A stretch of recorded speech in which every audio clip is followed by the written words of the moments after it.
Hello everyone, Alice here. Today I'm going to do my August wrap-up video.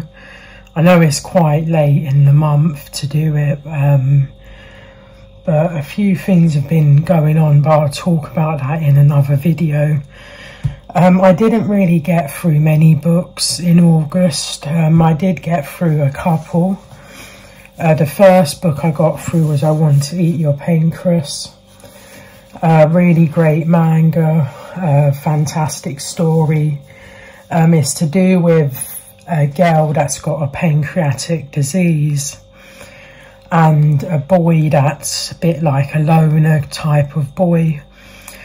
He comes across her diary while they're in a hospital, and he starts reading it and realises that she's got a pancreatic disease and she's dying of it.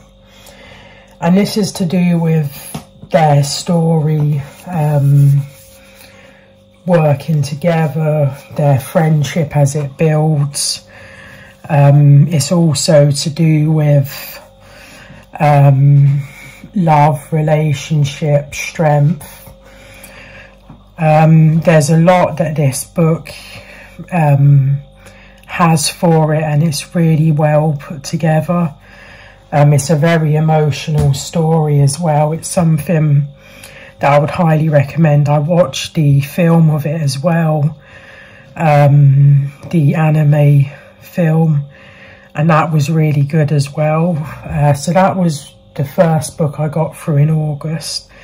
The next is 1 to 5 of Blood on the Tracks.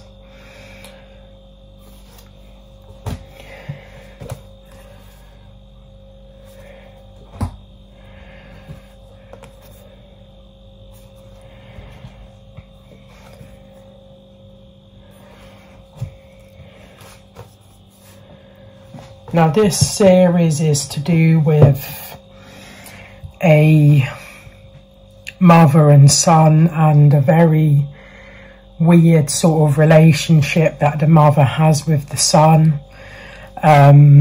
It's a very creepy kind of psychological manga series. Unfortunately, Amazon's now not got any of the other following seasons until December. So that's quite upsetting because I'm kind of stuck on volume 5 now. But it's to do with this very strange kind of relationship between mother and son. And it's a very creepy book. That is more, I'd say it's more photos than story. Like,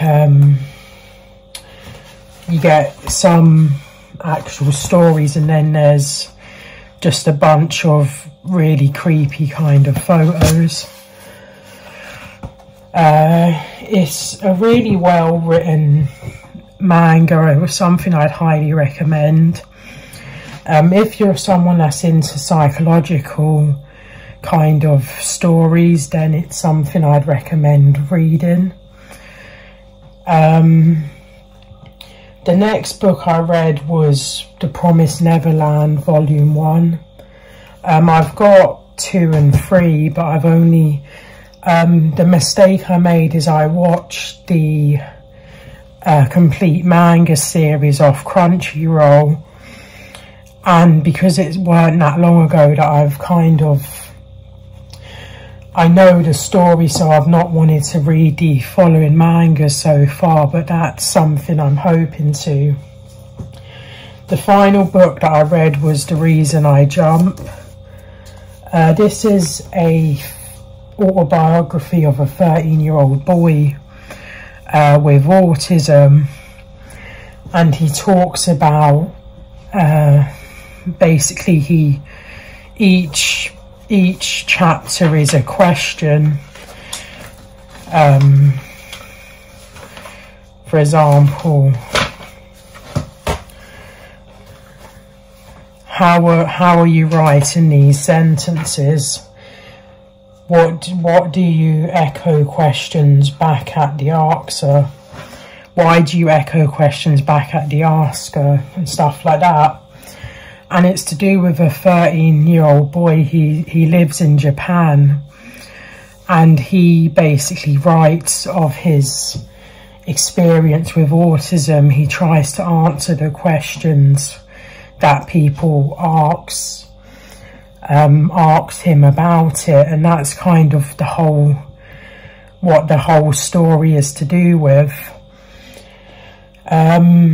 The main reason why I decided to pick this up is because recently I've been told that I might be autistic, so I'd like to get a bit more kind of answers and kind of know a bit more to see if that actually fits me or if it's nothing like me. So that's kind of the main reason why I got this book. It was recommended from a podcast I was listening to. So that's pretty much the only books I read in August.